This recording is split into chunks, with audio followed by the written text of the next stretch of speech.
आप सभी मीडिया के सभी साथियों का हार्दिक अभिनंदन, स्वागत है। देश में 6 चरणों का चुनाव हो चुका है। 7वें चरण का चुनाव 1 जून को होना है। भारतीय जनता पार्टी बड़े बहुमत से एक बार फिर जीत की ओर अग्रसर है और नरेंद्र मोदी जी भारत के प्रधानमंत्री तीसरी बार बनने जा रहे हैं। हम सभी गौरवान्वित हैं। देश में इन दिनों एक बड़ा डिस्कोर्स चल रहा है, डिबेट चल रहा है और सबसे बड़ी बात कि उस डिबेट के अगुवा प्रधानमंत्री नरेंद्र मोदी जी। आरक्षण को लेकर बात हो रही है कि पिछड़े अति पिछड़े समाज को जो आरक्षण और भागीदारी देश में व्यवस्था में दी गई है, मुख्य धारा में उनको लाने की कोशिश की गई है। इसको कैसे इंडी अलायंस से जुड़ी पार्टियां और जहां भी कांग्रेस या उनके समर्थित दलों की सरकारें हैं, वहां कैसे पिछड़े अति पिछड़े समाज की हकमारी की गई। दिलचस्प यह है कि नरेंद्र मोदी जी ने देश भर में चुनाव प्रचार के दौरान सभी मंचों पर, हमारे गृह मंत्री श्री अमित शाह जी ने, राष्ट्रीय अध्यक्ष जेपी नड्डा जी ने ये बातें कही और अब देश की जनता को भी ये पूरा भरोसा है, विश्वास है कि भारतीय जनता पार्टी देश के पिछड़े अति पिछड़े समाज के साथ अन्याय और हकमारी नहीं होने देगी। लेकिन हास्यास्पद क्या है कि आरक्षण की हकमारी और मुस्लिम तुष्टीकरण के नाम पर जो पिछड़े आरक्षण में सेंधमारी की जो कोशिश इंडी अलायंस के लोगों ने की है धार्मिक तुष्टीकरण के नाम पर, उस पर अब ये सभी पार्टियों ने चुप्पी साध ली है। राहुल गांधी की बोलती बंद है, तेजस्वी यादव की बोलती बंद है, अखिलेश यादव की बोलती बंद है, डीएमके के नेता स्टालिन इस पर कुछ नहीं बोल रहे, कर्नाटक के मुख्यमंत्री कुछ नहीं बोल रहे। अब इन लोगों के दाढ़ी में तिनका है, चोरी पकड़ी गई है कि किस तरीके से पिछड़े अति पिछड़े समाज को ठगने की कोशिश लगातार की गई। साथियों, देश की आजादी के बाद जो ओबीसी ईबीसी समाज के लिए जो काम हुए हैं वो अभूतपूर्व है और नरेंद्र मोदी जी ने पूरे आरक्षण व्यवस्था को मजबूती प्रदान की है। और जब पिछड़ा वर्ग आयोग को, राष्ट्रीय पिछड़ा वर्ग आयोग, national commission for backward classes को संवैधानिक दर्जा दिया गया, तो ये इसके बाद साबित हो जाता है कि पिछड़े आरक्षण में न तो कोई सेंधमारी कर सकता है, न हकमारी कर सकता है और आरक्षण खत्म करने का तो सवाल ही नहीं है। यह बात देश के पिछड़ा अति पिछड़ा समाज को पता चल गया है। हम ये बात पुख्ता तौर पर अब कहना चाहते हैं कि प्रधानमंत्री नरेंद्र मोदी जी भारत में पिछड़ा अति पिछड़ा समाज के सबसे बड़े शुभचिंतक, हितैषी और पुरोधा हैं। नरेंद्र मोदी जी ने कर्पूरी ठाकुर जी को भारत रत्न देकर समस्त अति पिछड़ा समाज के, वंचित शोषित समाज के लोगों को गौरवान्वित किया है। राष्ट्रीय पिछड़ा वर्ग आयोग को जब संवैधानिक दर्जा दिया उन्होंने, नरेंद्र मोदी जी ने, तो वीपी मंडल जी की जो ओबीसी आरक्षण की अवधारणा है उसको पुख्ता किया है। इस तरह से सामाजिक न्याय के पुरोधा कर्पूरी ठाकुर जी और वीपी मंडल जी की विरासत का नेतृत्व तो आज देश में अगर कोई कर रहा है तो वो प्रधानमंत्री नरेंद्र मोदी जी कर रहे हैं। हम तो ये मानते हैं कि नरेंद्र मोदी जी आज सोशल जस्टिस के इस देश में सबसे बड़े आइकॉन और ब्रांड एम्बेसडर हैं। आज जिन विषयों को वो जनता के बीच पुख्ता तौर पर कह रहे हैं, पिछड़े अति पिछड़े समाज को आश्वस्त कर रहे हैं, आज उस पर सामाजिक न्याय की ठेकेदारी करने वाली तमाम परिवारवादी पार्टियां, उन्होंने चुप्पी साध ली है। उनके मुंह से चू तक नहीं निकल रहा है।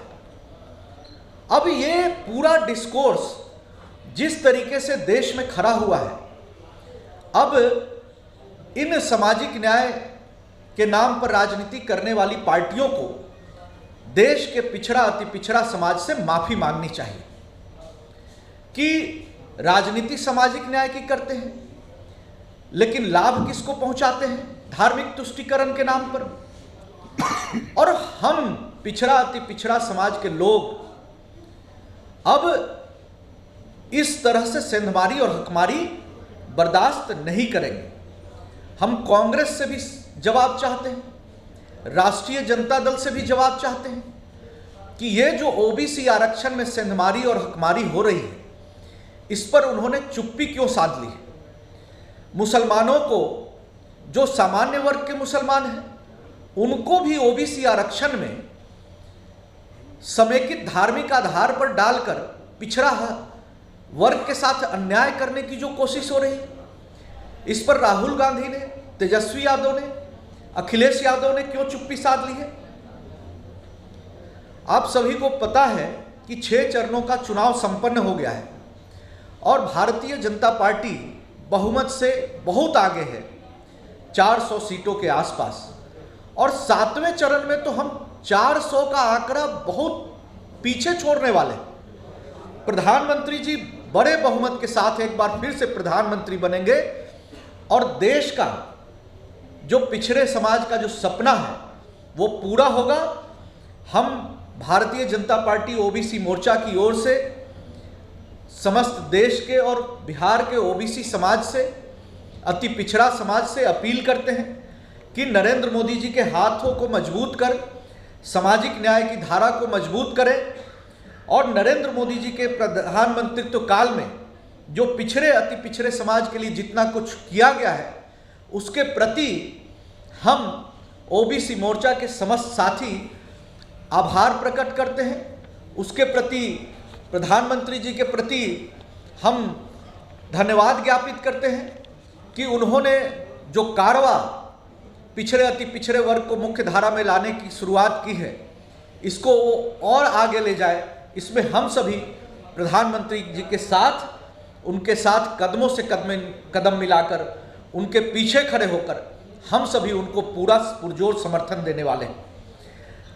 समस्त ओबीसी ईबीसी समाज नरेंद्र मोदी जी का आभारी है और देश का समस्त ओबीसी ईबीसी समाज, पिछड़ा अति पिछड़ा समाज, नरेंद्र मोदी जी को एक बार फिर से तीसरी बार प्रधानमंत्री बनाने के लिए पूरी तरह से मुस्तैद है और एकजुट है। हम आरक्षण को बचाने के लिए जो साजिश इंडी अलायंस के लोग कर रहे हैं, कांग्रेस आरजेडी के लोग कर रहे हैं, उसके खिलाफ पूरी तरह से मुस्तैद होकर, गुलबंदी करके, पिछड़े अति पिछड़े समाज के बीच अपनी आवाज़ बुलंद कर भारतीय जनता पार्टी और एनडीए अलायंस के पक्ष में हम अपना समर्थन व्यक्त करते हैं।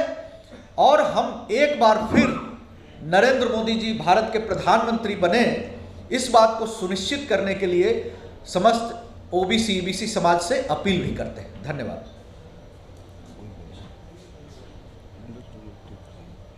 ने कहा कि 4 जून को इंडी गठबंधन की सरकार बनने जा रही है। भाजपा वाले जो कह रहे हैं वो उनको उसका परिणाम मिल जाएगा। देखिए, 6 चरणों का चुनाव जो हुआ है और जो संकेत मिल रहे हैं, रुझान मिल रहे हैं और देश भर से जो समर्थन प्राप्त हो रहा है, निश्चित तौर पर भारतीय जनता पार्टी 400 के करीब पहुंच गई है। हम तो 400 पार करने वाले हैं। 1 जून को जब अंतिम चरण का चुनाव होगा तो इंडी अलायंस के ताबूत में आखिरी कील देश भर का पिछड़ा अति पिछड़ा समाज ठोकेगा और हम इंडी अलायंस के नापाक इरादों को नेस्तनाबूद करेंगे। जो साजिश उन्होंने आरक्षण के खिलाफ की है, देश के ओबीसी ईबीसी समाज के खिलाफ की है, हम पूरी तरह से आश्वस्त हैं कि बड़े बहुमत से हम सरकार बनाएंगे और नरेंद्र मोदी जी, जो खुद हम सभी के पुरोधा हैं, जो पिछड़े अति पिछड़े समाज के, वो भारत के एक बार फिर से प्रधानमंत्री तीसरी बार बनेंगे। निखिल जी, मोदी जी 400 के पार विकास और फिर ओबीसी का मुद्दा बिहार में छाने लगा। जहां भी जा रहे हैं, बिहार आ रहे हैं तो ओबीसी का मुद्दा छा रहा है। क्या ये नहीं लगता कि भाजपा भी अपने ट्रैक से कहीं ना कहीं उन्हीं तमाम वैसी पार्टियों के पीछे पिछलग्गू हो गई है? देखिए, भारतीय जनता पार्टी विकास की राजनीति में विश्वास करती है। राष्ट्रवाद हमारी पूंजी है। हम राष्ट्रीय एकता अखंडता के लिए काम करते हैं, लेकिन सामाजिक समरसता, जो देश में परिस्थितियां हैं उसमें सामाजिक समरसता की भी कहीं ना कहीं जरूरत है, और हम सामाजिक न्याय की जरूरत को महसूस करते हैं। तभी तो हमने पिछड़ा वर्ग आयोग को संवैधानिक दर्जा देने का काम किया। नीट में ओबीसी समाज को मेडिकल के जो ग्रेजुएट और पोस्ट ग्रेजुएट नामांकन की परीक्षा होती है उसमें आरक्षण देने का काम किया। पूरी तरह से जो डाइवर्सिटी है उसको हम लोगों ने एंडोर्स किया है, उसका सम्मान करते हुए, देश में अलग अलग वंचित समाज है उनका सम्मान करते हुए उनको राष्ट्र की मुख्य धारा में लाने का हमने प्रयास किया है। और नरेंद्र मोदी जी इतने खुद संवेदनशील हैं, खुद अति पिछड़ा वर्ग से आते हैं कि उन्होंने देश के समस्त वंचित शोषित समाज के लिए जो योजना है उसके अंदर एक ऐसी व्यवस्था कर दी है कि कम से कम किसी को आर्थिक चुनौती का सामना नहीं करना पड़े, आर्थिक उन्नति की राह पर जाए। पीएम विश्वकर्मा योजना लागू हुआ, जब आगे आने वाले समय में फलीभूत होगा तब देखेंगे कि कैसे अति पिछड़ा समाज की करीब करीब 60% जाति के आर्थिक उन्नयन का रास्ता मार्ग प्रशस्त होगा। तो हम सिर्फ सोशल जस्टिस एक नारा स्लोगन के तौर पर यूज नहीं करते हैं, हम चाहते हैं कि उनके साथ सोशल जस्टिस भी हो और इकोनॉमिक जस्टिस भी हो। और प्रधानमंत्री जी की पूरी नीति, रणनीति और राजनीति इसी को तवज्जो देती है, इसी का समर्थन करती है।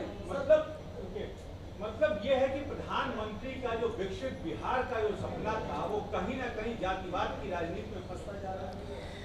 देखिए, देश में जो डिस्कोर्स चलते हैं उन डिस्कोर्स को हम एड्रेस जरूर करना चाहते हैं। बिहार के विकास का एजेंडा हमारा निश्चित तौर पर है, लेकिन ये लोकसभा का चुनाव है, देश में प्रधानमंत्री बनने का चुनाव और प्रधानमंत्री बनाने का चुनाव।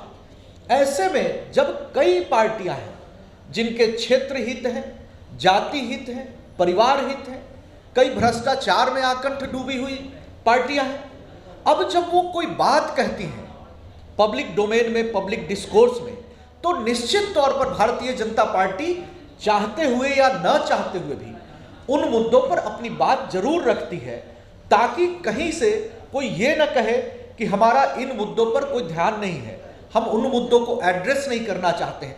भारतीय जनता पार्टी एकमात्र ऐसी पार्टी है जो नेशनल विजन के साथ, एक सोशल पर्सपेक्टिव के साथ, जो वंचित शोषित जातियां हैं, जो जातियां सामाजिक परिदृश्य में बहुत पीछे छूट गई हैं, उनको मुख्य धारा में लाकर हम आर्थिक न्याय, सामाजिक न्याय और उनको समाज और राष्ट्र की धारा में, मुख्य धारा में लाने के लिए संकल्पित है, प्रयासरत है। सर, भारतीय जनता पार्टी लगातार आरक्षण के मुद्दे पर प्रखर हो गई है सर। खास करके आप लोग आरोप लगा रहे हैं कि जो इंडिया गठबंधन है वो धर्म के आधार पर आरक्षण देने की कोशिश की जा रही है।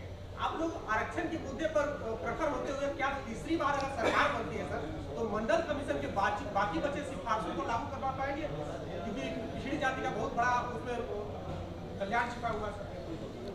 देखिए, आप अगर ध्यान से देखेंगे तो आपको सबसे पहले तो यह सवाल पूछना चाहिए कि मंडल कमीशन लागू होने के 3 दशकों तक राष्ट्रीय पिछड़ा वर्ग आयोग को, national commission for backward classes को सफेद हाथी बनाकर क्यों रखा गया? 3 दशकों तक संवैधानिक दर्जा क्यों नहीं दिया गया? यह कितनी बड़ी साजिश इस देश में पिछड़े और अति पिछड़े समाज के साथ हुई है। इस पर 3 दशकों से किसी ने कोई सवाल नहीं पूछा। मैं तो कहता हूं कि मुलायम सिंह यादव जी, लालू प्रसाद जी, किसी का कोई ऑनलाइन या ऑफलाइन कोई स्टेटमेंट हमको कोई सुना दे जिसमें उन्होंने कहा हो कि पिछड़ा वर्ग आयोग को संवैधानिक दर्जा दी जाए, उन्होंने मांग की हो। कांग्रेस की सरकारें लगातार रही जिसमें लालू जी भी शामिल रहे। क्या उस समय संवैधानिक दर्जा नहीं दिया जाना चाहिए था? नीट में ओबीसी आरक्षण पहली बार दिया गया। नवोदय विद्यालय, केंद्रीय विद्यालय, सैनिक स्कूल में नामांकन में पिछड़े अति पिछड़े समाज के लोगों को आरक्षण दिया गया। ओबीसी के लिए वेंचर कैपिटल फंड दिया गया। देश की आजादी के बाद पहली बार नरेंद्र मोदी जी की सरकार है जिसमें 27 ओबीसी समाज के मंत्री हैं। आपको याद होना चाहिए कि जब कांग्रेस की सरकार, यूपीए 2 की सरकार थी, उसमें कितने ओबीसी मिनिस्टर थे? सिर्फ एक ओबीसी मिनिस्टर थे, वीरप्पा मोइली। और आज जो लोग ओबीसी समाज को ठेंगे पर रखते थे, आज नरेंद्र मोदी जी से ओबीसी के मामले पर सवाल पूछ रहे हैं, जिन्होंने 27 ओबीसी समाज के मंत्री अपने मंत्रिमंडल में शामिल किए। तो कम से कम जो सवाल पूछने वाली पार्टियां हैं उनको अपने गिरेबान में झांकना चाहिए। अगर मंडल कमीशन की सिफारिशों की बात करते हैं तो क्यों नहीं सामाजिक न्याय की बात करने वाली पार्टियां पीएम विश्वकर्मा योजना जैसी योजना पर प्रधानमंत्री जी को धन्यवाद पत्र लिखते हैं। हम तो राष्ट्र की मुख्य धारा में सामाजिक न्याय के साथ आर्थिक न्याय और भागीदारी का जो हमारा मूल सिद्धांत है उस अवधारणा को मजबूत करना चाहते हैं। हम तो ये कहते हैं कि जब राष्ट्रीय पिछड़ा वर्ग आयोग को संवैधानिक दर्जा मिलता है तब हम इस बात को पूरे पुख्ता तौर पर कह सकते हैं कि कोई माइका लाल अब आरक्षण को खत्म नहीं कर सकता, और ये बात नरेंद्र मोदी जी ने सुनिश्चित किया है। चलिए बहुत बहुत